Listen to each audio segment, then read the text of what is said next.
আরো বলেন বুখারী শরীফের 6168 নম্বর হাদিস, আল মারউ মা মান আহাব্বা, মানুষ যাকে ভালোবাসবে তার সাথে সে হাসর নসর হবে।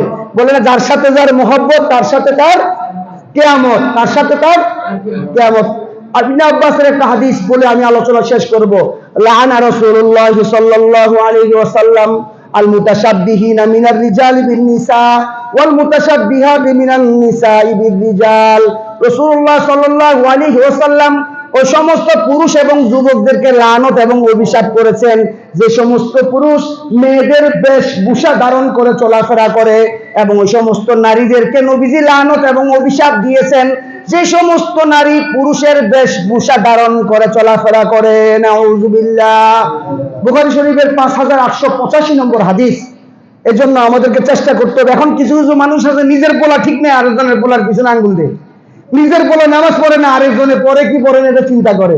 এজন্য কবি বলেন, কারে খুদ কোন কারে বেগানা মকুন, কারে খুদ কোন কারে বেগানা মকুন, বরজমিনে খানায়ে দে গরমকুন, বরজমিনে খানায়ে দে গরমকুন। নিজের চরকায় নিজে তেল দাও, আরেকজনের জমিনে চাষাবাদ করতে দিও না। নিজের সন্তান, নিজের ঘরের সন্তান, নিজের স্ত্রীকে নিজে ঠিক করো। আরেকজন ভালো না খারাপ এটা জাস্টিফাই করার দায়িত্ব তোমার নয়, ঠিক কিনা বলেন? এজন্য নিজের সন্তানকে ভালো করবেন। আমি যেগুলো বলেছি, আমার জীবন, আমার অঙ্গ প্রত্যঙ্গ, আমার মস্তিষ্কে বলা কথা, কারোর রাখার টাকা আমার কাছে রাখা, কারোর টাকা সন্তান তার পিতামাতার কাছে আমানত, একজন খতিব বা ইমাম মুয়াজ্জিনের কাছে সময় এবং তার নামাজ আমানত, একজন শিক্ষকের কাছে তার ছাত্র ছাত্রী শিক্ষার্থীরা আমানত।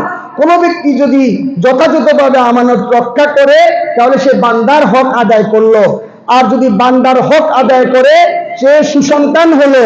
আর কোন ব্যক্তি যদি ইমানদার সুসন্তান হয় তবে সে জান্নাতুল ফেরদাউসের ওয়ারিস হবে। কথা বুঝতে পারছেন?